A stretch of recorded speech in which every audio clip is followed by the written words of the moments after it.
राम राम जी। जय श्री राम। हर हर महादेव। मैं बाबा रामदास हूं और आप देख रहे हैं हमारा चैनल स्लो जिंदगी और बाबा की खरी खोटी। आज मेरे साथ वरिष्ठ पत्रकार मेरे बड़े भाई वीरेंद्र नाथ भट्ट जी लखनऊ से जुड़ गए। भाई साहब प्रणाम। नमस्कार।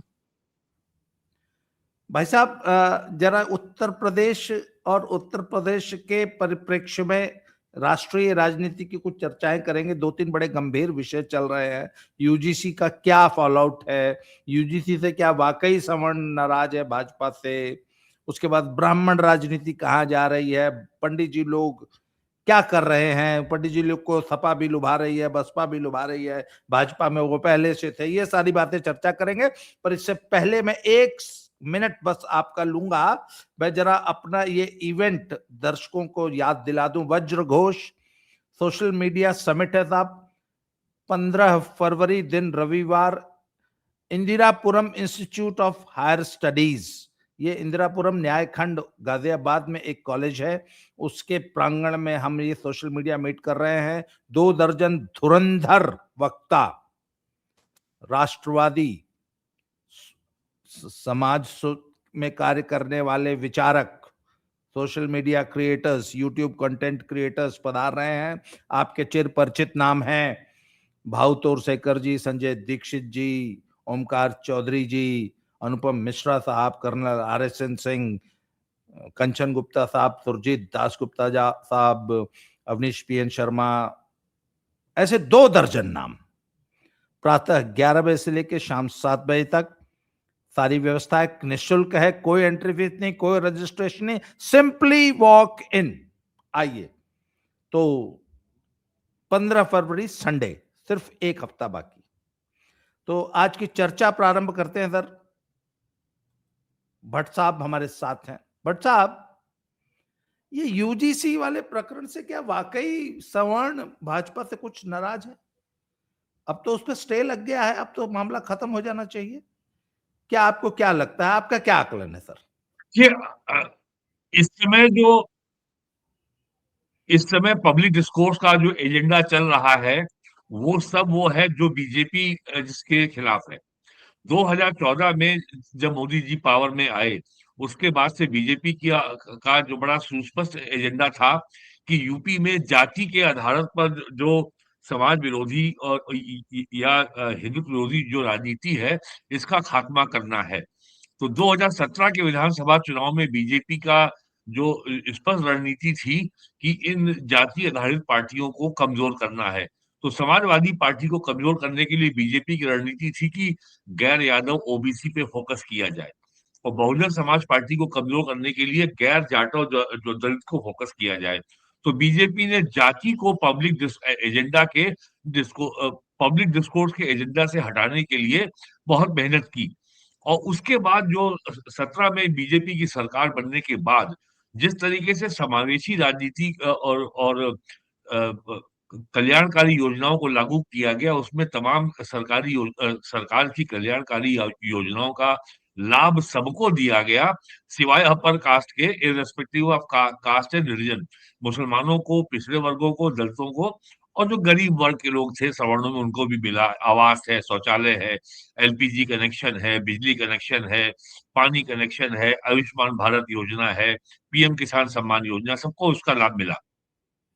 लेकिन 2024 के लोकसभा चुनाव के दौरान जिस तरीके से ये माहौल बना कि और वो बीजेपी के अपने कॉन्ट्रडिक्शंस की वजह से बना, ये माहौल बन गया कि लोकसभा चुनाव के बाद योगी जी को हटा दिया जाएगा।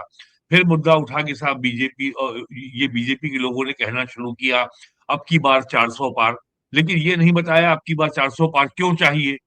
फिर जो है एक बीजेपी के सांसद उम्मीदवार ने कह दिया कि हमको संविधान बदलना है। बस इसी को लपक लिया कांग्रेस और सपा ने कि ये सरकार में आने के बाद संविधान को बदलेंगे, आरक्षण को समाप्त कर देंगे।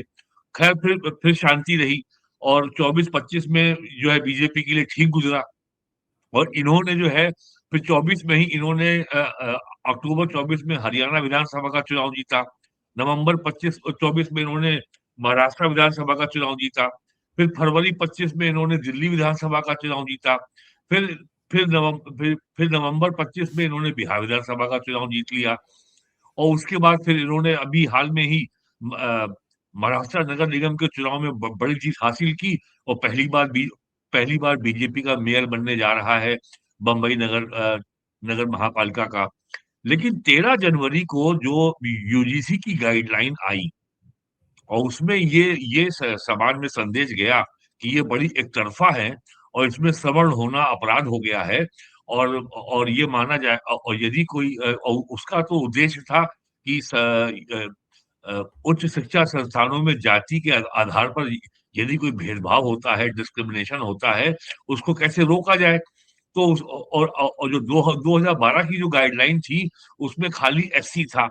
2026 में उसमें ओबीसी को जोड़ दिया गया, और उसमें ये कहा गया कि सारा जो अपराधी होगा वो अपर कास्ट होगा, और उसमें पूरे को जो है ऑपरेसर और ऑपरेस की बाइनरी में उसको बांट दिया गया। तो जाहिर है इसका विरोध होना था, विरोध हुआ, और उसके बाद मामला सुप्रीम कोर्ट में गया, और वहां से भी स्टे हो गया है, और उसमें तारीख लगी है अगले महीने की। तो जाति जो है पूरी ताकत से पब्लिक डिस्कोर्स के एजेंडा में फिर लौट आई, ये हुआ इसका असर। तो अब ये लगने लगा है कि वो कोई कह रहा ब्राह्मण नाराज है, कोई कह रहा ठाकुर नाराज है, कोई कह रहा वो नाराज है। अब इस बीच बयानबाजी शुरू हो गई। फिर जो है अभी दिसंबर में ये यूडीसी गाइडलाइन आने के पहले बीजेपी में जाति आधार पर विधायकों की मीटिंग शुरू हो गई। अक्टूबर नवंबर में ठाकुर विधायकों की बैठक हुई, उसको उसको नाम दिया गया कुटुंब। फिर दिसंबर में जो है ब्राह्मण विधायकों की बैठक हुई। तो जो नए नए अध्यक्ष आए हैं, पंकज चौधरी, उन्होंने एक बयान दे दिया कि साहब हम बहुत की पार्टी बहुत नाराज है, और इस तरह की बैठकें नहीं होनी चाहिए। तो फिर ये रिएक्शन हुआ कि साहब खाली ब्राह्मणों की बैठक पे आपत्ति क्यों हो रही है। तो खैर फिर उन्होंने रमापति राम त्रिपाठी जो पूर्व प्रदेश अध्यक्ष है उनको उस काम में लगाया, वो मामले को रफा दफा किया गया। तो और फिर ओबीसी विधायकों की बैठक हो गई। तो कुल मिला के जो जाति का एजेंडा है, जिस तरीके से जाति के आधार पर जो समाज में समरसता को खत्म करने के लिए इस्तेमाल किया है समाजवादी पार्टी, बहुजन समाज पार्टी ने, और और और बीजेपी ने जाति को एज ए पॉलिटिकल टूल जो न्यूट्रलाइज करने का काम किया था पिछले 9 सालों 10 सालों में यूपी में, वो फिर से लौट आया है। ये हुआ है बस ये। तो और फिर जो है अभी जो माघ मेला चल रहा है वहां पे जनवरी में जो जो वहाँ जो एक कथित शंकराचार्य हैं, स्वामी अविमुक्तेश्वरानंद, उनको जिस तरीके से वो अपनी पालकी को लेकर के घाट तक नहाने के लिए जा रहे थे, उनको रोका गया। वो तो वो धरने पे बैठ गए, उन्होंने स्नान नहीं किया। तो फिर उन्होंने जो है फिर उनके बारे में मुख्यमंत्री एक प्रोग्राम में थे इसी महीने सोनीपत में, वहां उन्होंने उनका नाम लिए बगैर उनको कालनेमी कह दिया। और फिर मेला प्रशासन ने उनको नोटिस जारी किया 2 2 बार कि आप शंकराचार्य ही नहीं है। तो भाई अब आपने अगर आज आप नोटिस जारी कर रहे हैं कि आप शंकराचार्य ही नहीं है, तो आपने उनको मेला के क्षेत्र में जो आपने उनको भूमि आवंटित की थी, उसमें तो आपने उनको शंकराचार्य कहा था। तो ये तो फिर ये जो है और फिर उन्होंने जो है अविमुक्तेश्वरन ने मुख्यमंत्री के खिलाफ बयानबाजी की कि ये कैसे हैं, ये मठ के महंत भी हैं और मुख्यमंत्री भी हैं, ये मठ के लिए समय नहीं निकाल पाते होंगे, उन्हें कोई कार्यकारी महंत स्थान नियुक्त कर देना चाहिए था। तो ये बात मैं इसीलिए दोहरा रहा हूँ कि जाति का एजेंडा फिर से पब्लिक डिस्कोर्स में टॉप पे चलने लगा। और ये विवाद मुख्यमंत्री शंकराचार्य का चल ही रहा था कि यूजीसी गाइडलाइन आ गई। उसके बाद यूपी के बड़े शहरों में बड़े बड़े प्रदर्शन हुए, मामला सुप्रीम कोर्ट गया, और इसके बाद फिर जो है समाजवादी पार्टी की ओर से बयान आने लगे कि हमारे यहाँ ब्राह्मणों का स्वागत है। फिर बहन जी का बयान आया, मायावती जी का, उन्होंने यूजीसी गाइडलाइन का विरोध किया, और उन्होंने कहा कि ये ब्राह्मणों के संग अन्याय नहीं होगा।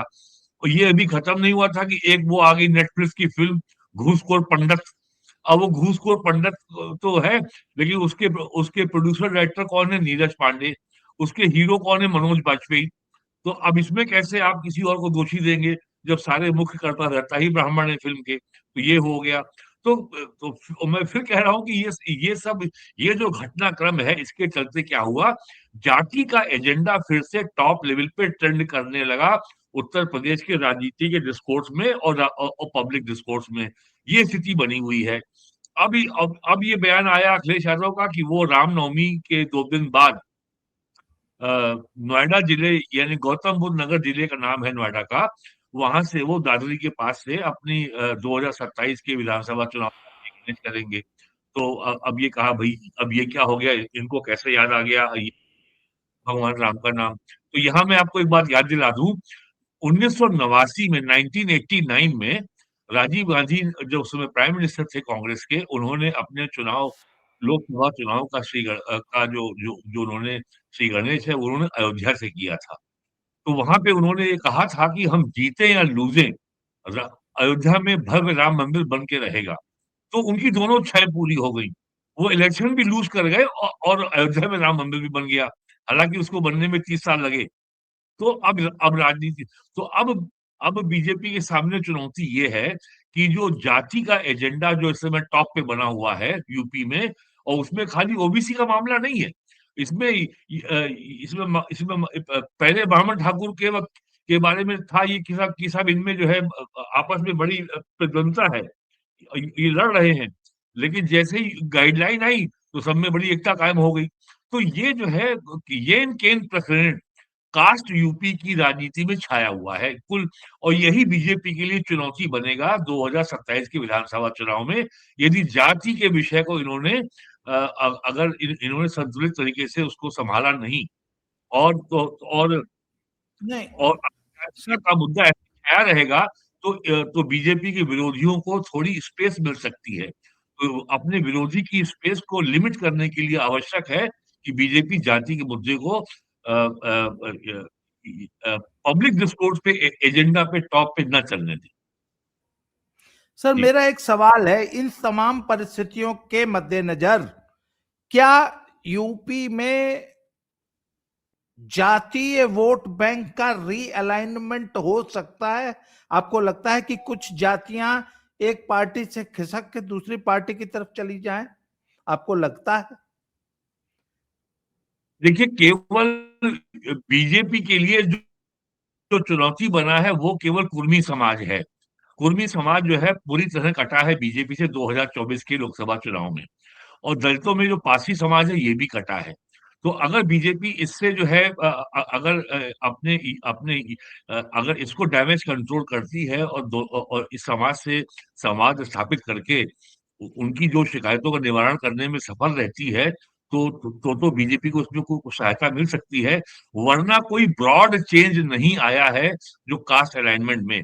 जो यादव समाज है वो समाजवादी पार्टी के ही साथ है, जो जाटव समाज है दलित में वो बहुजन समाज पार्टी के ही साथ है, और जो सवर्ण समाज है वो बाय एंड लार्ज हमेशा उसका ओवर 2/3 या बल्कि 3/4 वोट बीजेपी को ही जाता था, बीजेपी को ही जाएगा। अ, एक आध स्कैटर्ड सीट्स हैं जहां पे कुछ हो जाए, वरना कोई बहुत ऐसा मेजर रीअलाइनमेंट यूपी में कहीं नहीं हो रहा है। और बीजेपी का अपना जो है ओवर 40% वोट इंटैक्ट है। और एक फर्क ये है कि 2022 के यूपी विधानसभा चुनाव में राष्ट्रीय लोकदल समाजवादी पार्टी के साथ था, और सुहेल देव भारतीय समाज पार्टी के नेता ओम प्रकाश राजभर ये भी समाजवादी पार्टी के साथ थे। ये दोनों आज बीजेपी के साथ हैं। राष्ट्रीय लोकदल के अध्यक्ष केंद्र में राज्य मंत्री हैं, और उनके 3 मंत्री हैं यूपी मंत्रिमंडल में, और उनके जो है और एक उनका एमपी भी और है लोकसभा का बागपत से, और एक एमपी उनका बिजनौर से भी है। तो इसलिए ऐसा कोई मेजर फंडामेंटल रीअलाइनमेंट नहीं होने वाला है। लेकिन सबसे बड़ी बात यह है कि 10 साल के भारत के आजाद होने के बाद और अगले साल भारत की स्वतंत्रता के 80 वर्ष पूरे हो रहे हैं। तो स्वतंत्रता के बाद और 1952 से लगातार होने वाले विधानसभा चुनाव में ये 18वीं विधानसभा है। योगी आदित्यनाथ ऐसे पहले मुख्यमंत्री हैं जिन्होंने जो अपने 10 साल पूरे करेंगे, और उनका 9 वर्ष अगले महीने मार्च में पूरे हो रहे हैं। योगी आदित्यनाथ पहले मुख्यमंत्री होंगे यूपी के सन 52 से लेके अब तक 18वीं विधानसभा में जिन्होंने लगातार 10 बार बजट पेश किया है। उनका 10वां बजट 11 फरवरी को उत्तर प्रदेश विधानसभा में पेश होने जा रहा है। तो ये परिवर्तन आया है। तो बाय एंड लार्ज बीजेपी का जो अपना परफॉर्मेंस का रिकॉर्ड है वो बहुत रोबस्ट है, वो बहुत मजबूत है। यूपी में 3 मुख्य काम हुए हैं। पहला, लॉ एंड ऑर्डर। कोई इसके ऊपर यूपी सरकार पे कोई उंगली नहीं उठा सकता। ऑर्गेनाइज क्राइम नहीं है, कम्युनल राइट नहीं होते हैं, क्राइम तो समाज में होगा, वो हो रहा है, लेकिन जिस तरीके से क्राइम को पहले सत्ता से जो प्रश्रय मिलता था, वो चीज तो अब नहीं है। दूसरी सरकार की उपलब्धि है कि बिजली, और पिछले योगी जी के 9 साल के कार्यकाल में 16,000 मेगावाट से ज्यादा बिजली की उपलब्धता बढ़ी है डिस्ट्रीब्यूशन के लेवल पर। आज आप यूपी के 75 जिलों के किसी जिला मुख्यालय में जाइए, कहीं पर भी आपको बिजली की शिकायत करता हुआ व्यक्ति नहीं मिलेगा। गांव में भी 16 घंटे से 20 घंटे बिजली जा रही है। एग्रीकल्चर सेक्टर को भी बिजली की शिकायत नहीं है। और तीसरा है, गन्ना किसान के नाम पे जो राजनीति यूपी में होती थी, वो अब समाप्त हो गई है। गन्ना किसान केवल एक चीज चाहता है कि जो गन्ना उसने चीनी मिलों को सप्लाई किया है, उसका समय से भुगतान मिलना चाहिए। ओवर 95% लोगों को समय से भुगतान हो रहा है। और यूपी में खांडसारी गुड़ उद्योग का बहुत विस्तार हुआ है। बड़ी बड़ी चीनी मिलों ने एथेनॉल के प्लांट लगाए हैं। आज सारी चीनी मिलें गन्ने की आपूर्ति में कमी से जूझ रही हैं। और चौथा है, जो कल्याणकारी योजनाओं का जो लाभ गरीबों को मिला है, 60 लाख लोगों को घर मिले हैं, 1 करोड़ से ऊपर लोगों को बिजली कनेक्शन मिला है, 1 करोड़ से ऊपर लोगों को एलपीजी कनेक्शन मिला है, और जिन लोगों को आयुष्मान भारत का लाभ मिला है, हेल्थ इंश्योरेंस का, उनकी संख्या भी 2 करोड़ है। तो बाय और तो इससे भी लोगों में ये एहसास है कि उन्हें सरकार ने कुछ किया है। सरकार ने अब तक 3 लाख से ऊपर ज्यादा, 3.5 लाख से ज्यादा भर्तियां की हैं राज्य सरकार की नौकरियों में। उसमें 3 लाख से ज्यादा तो खाली पुलिसकर्मी हैं। तो कुल मिलाकर के सरकार का जो परफॉर्मेंस रिकॉर्ड है वो बहुत रोबस्ट है। लेकिन परसेप्शन और नैरेटिव को कंट्रोल रखना बहुत आवश्यक है। अगर नैरेटिव में हमेशा कास्ट ही छाया रहेगा, तो ये बीजेपी को इससे नुकसान हो सकता है। जी। सर मुझे एक चीज बताइए, आपने कहा कुर्मी समाज जो है उसको वापस भाजपा में लाना, क्या नए वाले अध्यक्ष जो प्रदेश अध्यक्ष जी हैं वो इसमें कुछ कामयाब होंगे? आपको लगता है क्या उनको इसी टारगेट के साथ नियुक्त किया गया है? देखिए, लोकसभा चुनाव में मुद्दे अलग होते हैं, विधानसभा में मुद्दे अलग होते हैं। तो जिस तरीके से जो लोकसभा में जो नाराजगी थी कुर्मी समाज की या अन्य वर्गों की, वो विधानसभा में तो नहीं होगी। और विधानसभा में उसको संभालने के, उसको मैनेज करने के बहुत तरीके होते हैं। टिकटों की संख्या बढ़ाई जा सकती है, और जो भी उनकी स्थानीय मांगे होती हैं उस पर विचार हो सकता है। तो लोकसभा के चुनाव में जो था 24 में, वो 27 की विधानसभा में चुनाव में तो नहीं ही रहेगा। और चूंकि पंकज चौधरी आए हैं, इससे निश्चित तौर पर पूरे जो पूर्वांचल इलाका है, बाराबंकी से लेकर देवरिया तक, वहां इसका असर बहुत पड़ेगा। जी। अच्छा, तो सिर्फ एक अंतिम, ये जो केंद्रीय नेतृत्व में कुछ लोग हैं, नाम नहीं लूंगा मैं किसी का भी, उनकी जो खींचतान बताई जाती है, ऐसा कुछ मीडिया के में लोग, कुछ विपक्षी भी ये अफवाहें उड़ाते रहते हैं कि तब अमित शाह जी की और योगी जी की, इनकी उनकी उनकी उनकी, और वो अपने एक दो उप मुख्यमंत्री जी हैं उनसे खींचतान लगी रहती है। इनमें कितनी सच्चाई आप मानते हैं? देखिए, 24 जनवरी को उत्तर प्रदेश दिवस था। गृह मंत्री जी। अमित शाह जी लखनऊ आए थे, और वो बहुत साफ कह गए हैं कि भैया, आप लोग जो है ये जातिवादी परिवारवादी पार्टियों से यूपी के लोग बचें, और योगी जी ही अगले मुख्यमंत्री होंगे। वो बहुत साफ कर गए हैं। लड़ाई परसेप्शन की है, बस इसी को संभालना है बीजेपी को, बस। और वरना ये और योगी जी और अमित शाह के बीच में खींचतान है, ये खाली अटकलबाजियां हैं, इनका कोई आधार नहीं है। जी। जी। तो सर आज की चर्चा को समाप्त करूंगा, आपने समय दिया इसके लिए आभार। बड़ी अभी उसका। कृष्ट छोटी चर्चा हुई, जी। पर बहुत मतलब बहुत सारगर्भित, पर बहुत टू द पॉइंट आज आपने दर्शकों को से बात की। बहुत बहुत आभार, धन्यवाद। जय श्री राम, हर हर महादेव। हर महादेव।